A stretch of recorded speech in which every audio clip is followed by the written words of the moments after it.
Hey, this is Dario. Just want to show you how to get data through REST APIs so you can use inside your UIs or even some game events. This isn't a UI builder tutorial, but rather just to show you the plumbing to get you started. It's no fuss, just straight to it. This is just some sample APIs that I created. One was for products, then we have some categories, and then we have an authentication. I'll take you all the way through from just public APIs through to needing tokens through username and passwords, and how to get access to the data. In this case over here, this is using a JWT token, and when you pass it through, you get access to the categories. For this, we need to install VaRest. It's a plugin you can search on the Unreal Marketplace, and once it's installed, you can click plugins inside your game, type in VaRest, enable it, and give it a full engine restart. Alright, so make a new actor. You can call it, I called mine API data, and add a new method called getProducts. Now what you need to do is you right click and you say VaRest subsystem, and if you have this working, then you're good to go. If not, just check your plugins are enabled. What we want to do here is just call a public API. So you drag off VaRest subsystem and type in call URL. The URL I'm using here is something I set up, just a products URL, and you paste it in there. Make sure you use get and just a standard request. Now drag off the callback response and type in something like response products, and just give yourself a little bit of room where we're going to add the next methods, and just type in response content as string, and then you can drag off and add a little print string, and this is just to see the content coming through. So compile, save, and run. Oh, make sure, I made this mistake, but make sure you drag in your actor into the scene. Otherwise you won't see it run when you click play. So click play and you'll see nothing happens and what's going on. And the issue here is if you go back, you need to call it. So this is sometimes you make a simple mistake, but get products, there we go. All right, so now click play, and when you play, you should see the debug log pop up on the screen. Okay, now jumping back in, we're gonna do some accessing the actual fields inside that products response. If you look over here, this is the structure of a normal JSON. Everything kind of sits within, think of like a hierarchy. We're gonna access titles. So drag off there and type in response value, and then drag off there and type in get array, or just array, to get the array, because remember it's the parent and children. And then because it's array, you need to use a for loop to access all, or get access to all the internal values. Drag off this, and then you now need to get an object, because there's think of data inside data. When you have more data you need, as in children, use objects. And over here now, as an object, we want to access the title. So type in the field that you want.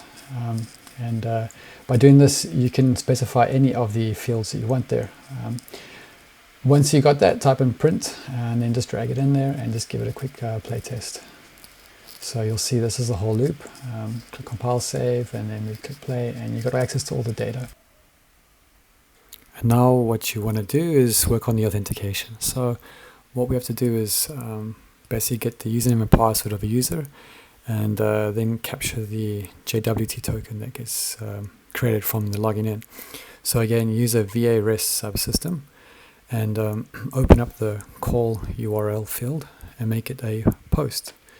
And make sure you set the settings as you see on the screen, and then plug it into authenticate user.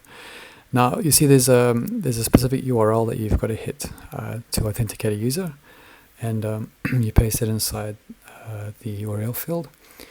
And now what we're doing is we're making a literal string, and this is my username and password details in JSON format. And here we are using a JSON object and connecting it into the JSON subsystem and plugging this into the JSON string. There's probably a better way to do it, but I found that this one using a decode JSON object works the best.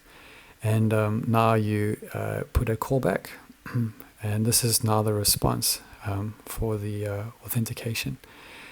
In this case, we're going to be getting a token back. So you'll see here we now get the response object, and we make it into a string field and specify JWT for JSON web token, and I'm promoting this to a variable so I can reuse it later. Okay, just hooking all of this up, and now what we need to do is do a test. So I'm going to use a print string, and then we're going to just make sure that this whole thing is working correctly. So here we go, print string, plug it in, and then we give it a little test. So head over here, click play, and now it's authenticating to my URL and getting a token.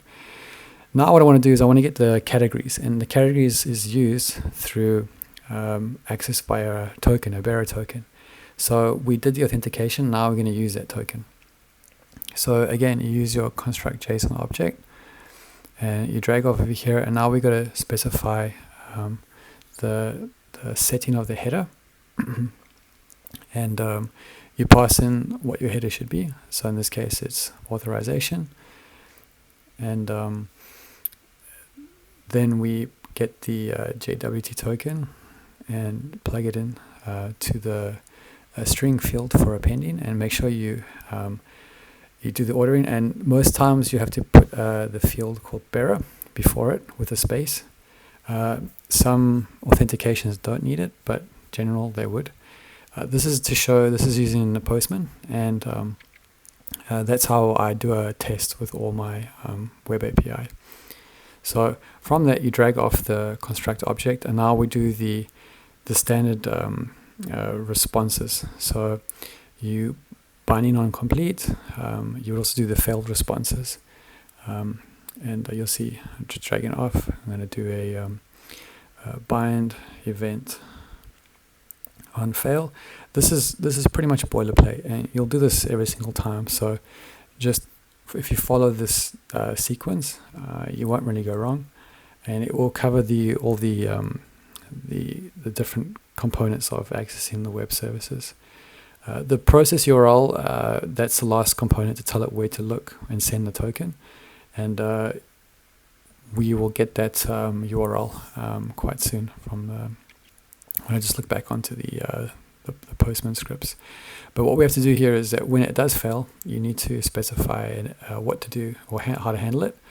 And this could be anything in terms of a response that you print out, or you direct a user to a different screen. But here I'm just going to do a print screen to say that it's failed, response failed.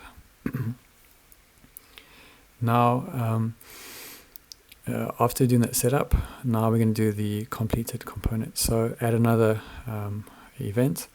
I'm going to call this response categories. So now we're searching for the categories. And remember, this is different to the previous one. You need a token to access this. So that's why we do the authentication method. It's not an open API. So now the URL is wrong. So what we have to do here is get the URL for the categories and paste it in there. Make sure you do that, otherwise you'll find it's going to keep failing. So you need to make sure you got the right URL. I'm just going to reuse the code from the previous part of the demo, because most of it's similar, but what we have to look over here there's a few differences, and one of the key ones is the arrays. So first of all, I'm just going to take the name field and plug that in, and just make sure it's right, and do a quick test. Oh yeah, there's make sure you plug things back if you copy paste. So click play, and things are working. It's pulling out those initial fields, which is good, the names. So now what we have to look here is we want to see the structure of the response. So this is a good website for it. Paste it in to make it more readable, and you'll see that categories is an array. So if you look at the bottom, categories, there is array. So if you want to access the values of that, you need to use a for loop, and this is why we have it in the sequence. Now you'll see here inside categories, or basic products, which are the products inside the categories field, is title, description, price, all those other fields. So drag off and then type in. You want to get the array field because it contains multiple values, and we're going to put products inside there. So this just, if you understand the sequence, you go, so products is also an array of objects. And now inside it, in order to access the array, you're going to obviously do another for loop. So drag it off and then trigger off a for loop. And now you have access to the individual fields inside there. So we want to access the object in which they sit inside.